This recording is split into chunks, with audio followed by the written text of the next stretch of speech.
Hello, this talk is on postmodern nationalism and I'm going to explain what this is. Okay, if we can take the example of Scandinavia and Japan, for instance, Scandinavian countries are neutral, they have powerful militaries, but they do not use them for military adventures abroad. This can be said for Germany too, but Germany is a slightly different example. Japan is a postmodern nationalist power because its power rests on its economic and scientific power, not on its military power. Its military power is an important part, but it's not the most important part. The reason why Japan is a postmodern nationalist power is because it has moved beyond militarism. Um, it's confined itself to its home area.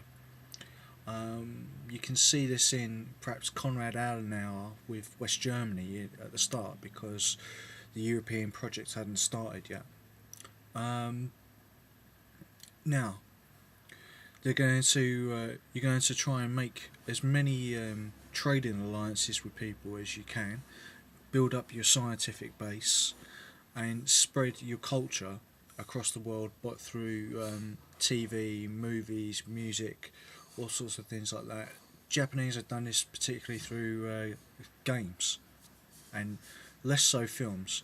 But Japanese films are quite well known in the West. You can go to almost any blockbuster or download films like Seven Samurai, Akira Kurosawa's films like Rashomon are well known and have been copied by westerns and other such genres in the West. Particularly Clint Eastwood is a big fan of Akira Kurosawa's work. Now, how could you apply this to England? Well, England might not seem a postmodern power. We've got a lot of our power invested in our military. We've got a trident nuclear deterrent. Japan isn't a nuclear power. It could be within 4 weeks to 4 months. Scandinavia could become a nuclear power. In fact, Sweden has got more bunkers and can protect itself from nuclear attack better than any other country in the world because it has enough space for all of its population and even farm animals. Scandinavian neutrality is also built on regionalism, and this has been copied to a certain extent in the core European countries, France, Germany, and the Benelux countries, and to a certain extent Italy, although they've got the Front Nord National, which is trying to get the northern part of Italy to be independent, so that's a little bit of a problem. Now, the Scandinavians have expanded across the world through immigration. There's even a Scandinavian lobby in America. It's not that powerful. Unfortunately it's not as powerful as perhaps the Israeli or Saudi lobby. But then again, if Sweden found itself billions of gallons of oil, you might see a rise in the Scandinavian lobby in America. There is, of course, a German lobby in America as well, because Minnesota is a predominantly German state, German American state. Now, but America is not a postmodern power. America is an industrial superpower. What would it take for England to become a postmodern power? And could it be a postmodern nationalist power, or would it be a postmodern regional power like Germany? Because Germany is part of the EU, it's the core of the EU. Well,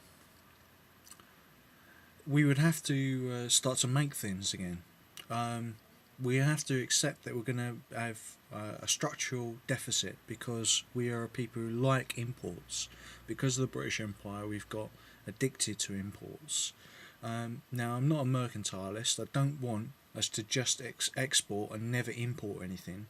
And the Japanese have been accused of this because they prefer to buy Japanese goods. They're much like the Americans of the 1950s. They're savers, and a lot of American debt is not only taken up by China but by Japan, because the Oriental countries are known, and even India as well, is known as very thrifty, very saving conscious, and that's what's really driving their economies.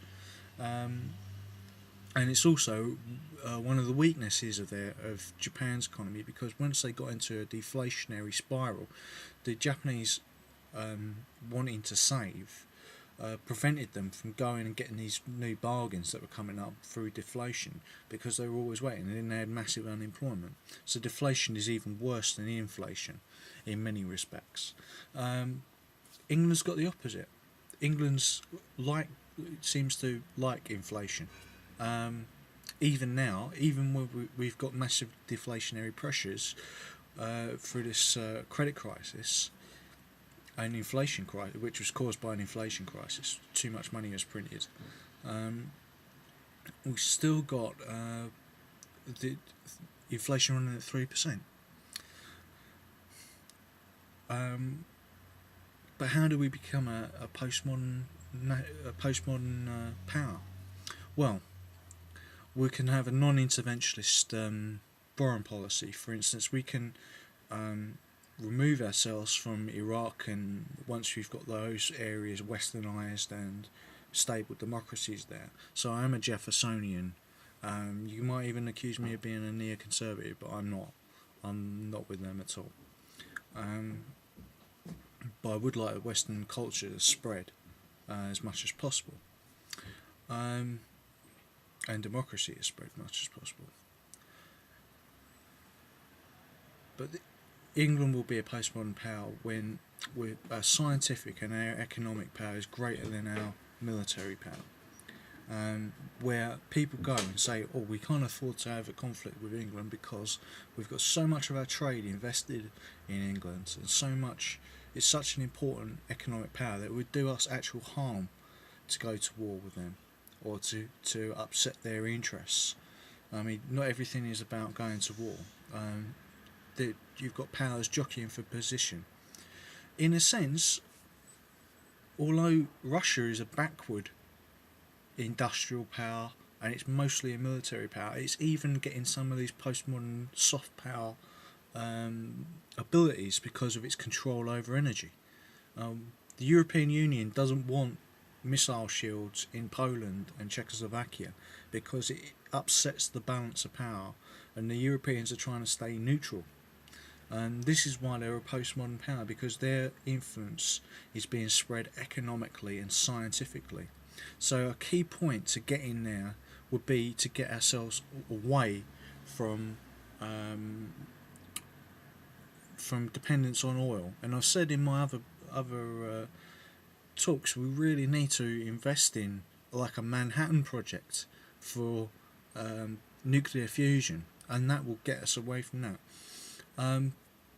We could perhaps even afford a much larger navy and much larger merchant fleet, because the navy, large merchant fleet, facilitates the need for a large navy, and we could start exporting and making machine tools and things like that, and perhaps put in a system of energy credits, as I've said in my other talk, and try and get ourselves more self-sufficient for agriculture. Now, we're not going to be completely self-sufficient. There will be some things that we can't grow, but as you've seen with the large opening of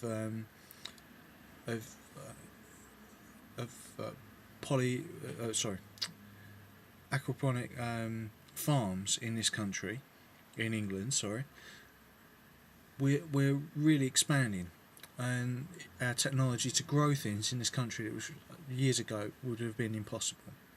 So I think we're on our way there, and we could go there independently or with the EU. It doesn't really seem to matter at the moment. I'd like eventually for us to leave the EU and become more like Scandinavia or Japan, more independent and more neutral. But it's difficult for a great power like England to do that. And just leave some comments and tell me what you think below, and get a discussion going. Thanks for listening, YouTube.